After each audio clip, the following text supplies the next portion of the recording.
Hello friends, स्वागत है आपके अपने यूट्यूब चैनल पर। दोस्तों, आज मैं इस वीडियो में डिस्कस करूंगा जब आप अपने घर में बीम की सेंटरिंग कराते हैं। दोस्तों, जैसे कि आप वीडियो में देख पा रहे हैं, यहाँ पे जो सेंटरिंग की जा रही है स्लैब और बीम की साथ ही की जा रही है। यहाँ पे कुछ बीम आप देखेंगे कि दीवार पे भी है और कुछ नॉर्मली जो फ्री है, मतलब नीचे से अभी कोई ऐसा सपोर्ट नहीं है जो ओपनली लटक रहेगा।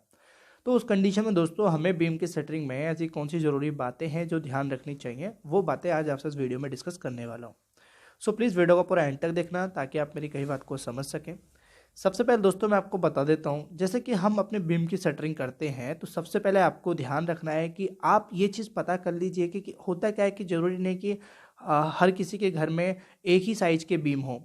दोस्तों, कहीं कहीं आपकी जो बीम की लटक रहती है ज़्यादा रहती है, कहीं कम रहती है, तो वो चीज़ पहले ही आप अपना उसमें चेक कर लीजिए कि किस पोर्शन पे हमारा बीम या बॉटम जो लगानी है किस तरह से लगानी है, कौन से बीम की कितनी लटक है। तो ये चीज़ ज़रूर चेक कर लें, इससे फ़ायदा रहेगा आपकी कॉलम को कास्ट करने में भी और बीम की सेटिंग लगाने में भी। उसके बाद दोस्तों आपको ध्यान रखना है कि जो हम अपने बीम के नीचे सपोर्ट करते हैं बल्लीज, जो बल्लीज होती हैं, और कुछ लोग प्रॉप्स का इस्तेमाल करते हैं जो लोहे की जैक वगैरह होते हैं, तो नॉर्मली कंस्ट्रक्शन में बल्ली का ज़्यादा इस्तेमाल होता है। तो दोस्तों बल्ली का एक रोल बहुत इंपॉर्टेंट रहता है। इसीलिए दोस्तों हमारी जो बल्ली होती है, आप ध्यान रखें कि कहीं से कटी फटी या टूटी फूटी नहीं हो, बीच में से जॉइंट वगैरह ना हो, नॉर्मली यूनिफॉर्म साइज शेप में हो। और कोशिश करें कि जितनी आपकी स्लैब की या बीम की बॉटम से छत तक की हाइट है उतनी ही बल्ली आए। कहीं ऐसा ना हो कि आपका जो शटरिंग वाला है वो जुगाड़ कर रहा हो, नीचे ईंटें लगा के सपोर्ट कर रहा हो, तो उस कंडीशन में दोस्तों वो जब उस पर काम होता है, छत पे कंक्रीट डलती है तो वो कंपन होती है, तो बल्ली इससे स्लिप हो सकती है। तो ये चीज़ ध्यान रखें। साथ ही दोस्तों आपको ध्यान रखना है कि एक बल्ली से दूसरी बल्ली का जो गैप रहता है, यानी अगर मान लीजिए चाहे वो बीम की है चाहे वो छत की है, बीम की बॉटम के नीचे जो बल्ली लगाते हैं तो आप ध्यान रखें कि दोनों के बीच की दूरी 2.5 से 3 फीट से ज़्यादा नहीं होनी चाहिए। मैक्सिमम 3 फीट से ज़्यादा बिल्कुल भी नहीं होनी चाहिए। तो ये चीज़ आप ध्यान रखें, इससे हमारा बीम का सपोर्ट बना रहता है।